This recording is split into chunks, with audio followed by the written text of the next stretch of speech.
I guess you could say this all started because of a weird noise. It was around 11:30 p.m. on a Thursday. I remember because I had just cracked open a beer and was halfway through a rerun of asterisk the wire asterisk when I heard it, kind of a hollow thud, like something heavy falling on the floor. At first I thought it came from my apartment, but after I paused the show and listened closer, it was definitely next door. My neighbor Craig's place. Now Craig wasn't exactly the friendly type. We lived in the same building for over a year, and in all that time I think we spoke twice. Once when I helped him carry a box upstairs, and another time when he asked if I had jumper cables. Beyond that, it was mostly polite nods in the hallway and the occasional "hey man." He was quiet, kept to himself. The kind of guy you forget exists until something weird happens. So yeah, hearing that noise made me pause. Then I noticed something else. His front door was wide open, not cracked, not ajar, open. I stood there for a second, staring at the empty doorway. Lights off inside, total silence. I should have just minded my business. I really should have, but curiosity, and maybe a little concern got the better of me. "Craig," I called out, stepping into the threshold. No answer. I took one step inside. The air smelled off, like something metallic mixed with damp earth. The place was darker than it should have been, even at night.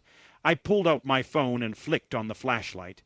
That's when I saw it, a trail. It looked like something had been dragged across the floor. Smears of dark, sticky something leading from the living room toward the back hallway. My stomach clenched. "Craig."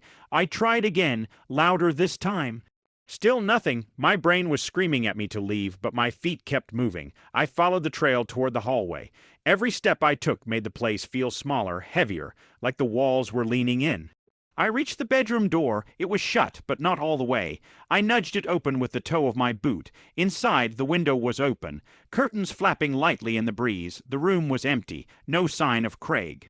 No sign of anyone, but their asterisk was asterisk something, sitting right in the middle of the bed, a shoebox closed, clean, except for a single fingerprint smeared on the top. I don't know what made me do it. Maybe it was adrenaline, or just the stupid male urge to asterisk investigate asterisk, but I opened it. Inside were four things. 1. A Polaroid photo of a little girl standing in a field. 2. A blood-stained scarf. 3. A USB drive. 4. A sticky note that just said asterisk. "If I disappear, show this to the police. Asterisk, that's when I back the hell out of the room." I made it to the hallway before I stopped myself. My phone was still in my hand, and I was about to call 911. I really was, but then I heard something. The front door, still open, creaked slightly, not from wind. From movement. Someone else was in the apartment, and they had just stepped inside. My heart dropped straight through the floor. I turned off the flashlight and pressed myself against the hallway wall, holding my breath. The footsteps were slow, deliberate, like they weren't searching for something. They were listening. I didn't know what to do. Run, hide, confront them. Then I felt my phone buzz in my hand, a text from an unknown number. "Put the box back and leave. This is not your problem." I looked at the message, my hands ice cold. Before I could even process it, a second message came in. "You have 10 seconds. I didn't wait to find out what happened at 11. I ran out the back window of Craig's bedroom, onto the fire escape, down 3 stories, nearly twisting my ankle as I hit the pavement behind the building. I didn't stop running until I hit the end of the block. I collapsed next to a dumpster, hands shaking, the box still clutched in my arms like it was a damn baby. I didn't sleep that night, not really, just sat on the couch with a kitchen knife next to me and every light in the apartment on. The next morning I went back to Craig's. Door closed, locked, no sign of anything. I knocked. No answer. Eventually, I flagged down the building manager. Asked if he'd seen Craig. His answer: "Craig moved out 2 days ago." I didn't go straight home after the bar that night. I just drove, no music, no destination, just miles of highway lights passing by in the dark like silent witnesses. My phone buzzed 3 times, all from my brother Jason. I didn't answer. I couldn't. Instead, I kept thinking about what he said. It was just business. As if siphoning the best years of my life and leaving me broke and broken was the same as flipping stocks or trading crypto. The bar manager had pulled me aside earlier that night and told me the schedule was changing. Again, Less hours, fewer shifts. I wasn't surprised. I was tired of pretending I could hustle my way out of the hole Jason put me in. Eventually, I ended up at the one place I knew would still be open at 2:30 a.m., the 24-hour gym I never used but still paid for because canceling the membership felt like admitting I'd quit everything. The guy at the desk gave me a strange look when I walked in wearing boots and jeans, but he didn't say anything. I sat on the leg press machine, not using it, just staring at the wall. My arms were heavy. My thoughts heavier, the only thing louder than the buzzing of fluorescent lights above me was the echo of Jason's voice in my head. Asterisk, it wasn't personal. Asterisk, it had been 2 months since I found out. 2 months since I sat down with a loan officer and learned that my name was on a $63,000 business line of credit taken out 5 years ago. The same year, Jason convinced me to sign his startup lease for 6 months, tops, that lease. He'd defaulted on it a year later, the credit line used, maxed, and never paid, my credit trashed, my ability to rent a decent apartment or qualify for a car loan gone. He'd done it all in my name. Quietly, casually, like I was just another tool in his toolbox. I hadn't even realized until I tried to apply for a small loan to fix my truck, and the banker had looked at me like I was trying to scam them. Jason's response when I confronted him, a smirk and a shrug. You're good with people, man. I knew you'd land on your feet. That night I didn't sleep, not in my bed, not even in my truck. I stayed at the gym until dawn, watching the sunrise bleed through the narrow glass door like hope trying to claw its way in. That's when I decided I wasn't going to get mad. I wasn't going to scream or cry or beg for apologies. I'd done all that already with my parents, with Jason, with the bank. I'd spent the last few years bending backwards to keep the peace. This time, I'd bend something else, the rules. The first thing I did was clean up my online presence. Deleted my social media accounts, or at least deactivated them, got a new number. Then I opened a new email address under a slightly altered name and used it to sign up for freelance gigs writing, design, even mystery shopping. Then I started digging. Jason had always been the golden child, loud, charming, good with crowds. I was the opposite, quiet, technical, observant. People forgot I was in the room before they realized I'd already read their entire text conversation over their shoulder. I used to build websites for fun, so I built one for Jason Well about Jason, a sleek landing page titled ****, The Truth About Jason Harper. *** on it. I detailed every instance of fraud with receipts. Screenshots, bank statements, copies of the forged documents with my signature digitally pasted on them.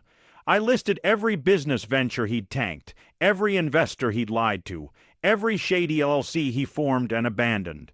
Then I password protected it, not because I wanted to keep it secret, but because I wanted to choose asterisk when asterisk the world saw it. Next, I started tracking his moves. Jason was big on appearances, even now. Still hosted those entrepreneur networking mixers, where half the guests were just Instagram models paid to make the room look full. I went to one, not as myself, obviously. I borrowed a friend's ID and wore a hat pulled low. No one noticed me. Jason certainly didn't. He stood at the front of the room, drink in hand, telling some story about his latest real estate flip, laughing like he hadn't ruined my life for sport. Then I watched him hand his business card to a woman in heels, all charm and confidence. I took her photo. Her name was Rachel, I'd learn later. She was an actual investor, and she was considering going in with Jason on a new project. I followed her outside after the event and politely introduced myself. Hey, Rachel, right, quick heads up, whatever Jason's pitching you, you might want to double check it. I've got proof he's torched people before. She gave me a tight smile. Who are you? His brother. Her eyes widened. I handed her a burner phone prepaid, clean with the website URL and the password already typed into notes. If I'm lying, toss the phone, but if I'm not, you'll want to read everything on that site. I walked away without waiting for a response. I didn't need her to believe me right away. I just needed the seed planted. I did the same thing 4 more times, different events, different potential victims. I was patient, I was surgical, and then it happened. One morning, I woke up to 6 missed calls from Jason, then a voicemail. "What the hell are you doing, man?" Rachel backed out. "So did Evan and Malik. Did you say something? You're blowing this up for no reason." I didn't reply. Instead, I logged into the site and added a countdown timer. Asterisk asterisk a public release in 10 days. Asterisk asterisk, then I emailed the link anonymously to every business journalist I could find, local and national, and I waited. It only took 3 days for the first article to hit. Asterisk asterisk, local business guru accused of fraud by family member, shocking website, reveals years of alleged deception. Asterisk asterisk, Jason's face was in the thumbnail. Not smiling this time, my phone, the one I still used for a few trusted friends, lit up like a Christmas tree. Messages from people I hadn't heard from in years. Some were supportive, some were confused. A few were angry, but one stood out. It was from my mom. Asterisk asterisk, call me. We need to talk. Please, asterisk asterisk, I didn't call. Not yet. I needed to know if this was real, if this was the start of change, or just another guilt trip wrapped in concern. That night, I got another voicemail from Jason. He didn't sound mad this time. He sounded scared. "Look, man, we need to fix this together. Don't do this to me. You don't know what it's like to have everyone turn on you." I listened to it twice. Then I smiled, because I knew exactly what that felt like, and this time he was going to learn how it felt too. I didn't answer his call, or the 5 that came after it. Jason had spent years stealing from me with the confidence of a man who thought consequences were for other people. But now the spotlight he chased so shamelessly was turning harsh, unforgiving, and for once, he wasn't the one holding the mic. Over the next few days, the fallout started to build. Articles spread. The website views jumped into the thousands. 2 podcasts picked up the story. A Reddit thread went viral. Twitter or X, whatever it's called now, tore him to shreds. The comments brutal. I wasn't watching for entertainment. I was watching for movement.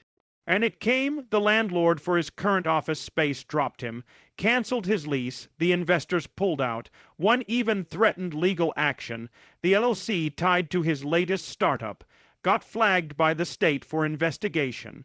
Apparently, I wasn't the only person Jason had screwed, just the only one with the guts to go public. And still, I said nothing, until the knock on my door. It was a Wednesday afternoon, a weird mix of sun and fog, and I was sitting at the kitchen table with a cup of coffee that had gone cold when it happened. I opened the door. Jason, he looked like hell. Unshaved, pale, wearing the same hoodie he used to make fun of me for wearing, the one he once said made me look invisible. The irony wasn't lost on me. "I just want to talk," he said. I leaned against the doorframe. "You're talking?" He glanced around. "Can I come in?" "No." He swallowed. "Okay, that's fair." He shoved his hands in his pockets and stared at the ground like it might swallow him. For the first time in years, he didn't seem like the guy with a plan. No smooth grin, no fast, talking pitch, just silence. "I messed up," he said finally. "I didn't reply. I didn't mean to, I didn't think it'd get this bad. I thought I could fix it before anyone really got hurt. You thought I didn't count." I said flatly. His eyes flinched. "You're my brother, man," he said. "I figured you'd understand. You always bounced back. You were tough. You didn't need all that credit stuff anyway." I laughed, cold and sharp. "You really believed that, didn't you? That I was just your safety net, your plan B?" He looked up, his face flushed. "I didn't know what else to do. I needed money and no one was lending to me. You always had clean credit, a good name, and you destroyed it." He didn't argue, just nodded slowly. "I didn't come to fight," he said after a long pause. "I came to ask what I can do, how I can make this right." I tilted my head. "You want to make it right?" "Yes." "Then confess, publicly." His eyes widened. "What?" "Write a statement, record a video, whatever. Tell the truth. Admit what you did. Apologize by name. Mine, the others. Post it. Everywhere." He hesitated. "That'll kill everything. My whole business, you already killed everything." I interrupted. I just pulled back the curtain. He looked like he might cry. I didn't care. I'd cried enough for both of us over the years. Do that. I said, and maybe I'd take the site down, maybe. He looked like he wanted to protest, but he didn't. He nodded once. Okay, okay, I'll do it. He said quietly, I'll own it. He turned and walked away, and for the first time in a long, long time I didn't feel powerless. A week later, the video went live. Jason, in his usual overproduced style, soft lighting, clean audio, fake plant in the corner, but this time no bravado, just a broken man confessing. He said my name, he said what he did, he apologized publicly and said he would cooperate with any investigations. He said he was stepping away from business indefinitely, and I let the site stay up anyway, because accountability doesn't end when the camera does. People started treating me differently after that. Not like a victim, not like a hero, just like a man with a spine. Some said I was cruel, some said I was brave. I didn't care what they called it. I just knew I wasn't letting anyone write my story for me anymore. Not even my own brother. Sometimes people ask me if I forgave him. I don't have an easy answer. Forgiveness isn't forgetting. It's not pretending like nothing happened. And it's sure as hell not a free pass. But maybe, just maybe, it's letting yourself live without carrying his guilt on your shoulders anymore. I don't know what happens to Jason next, but I know what happens to me. I start over, on my terms, with my name, with my life, and this time I'm not giving either away.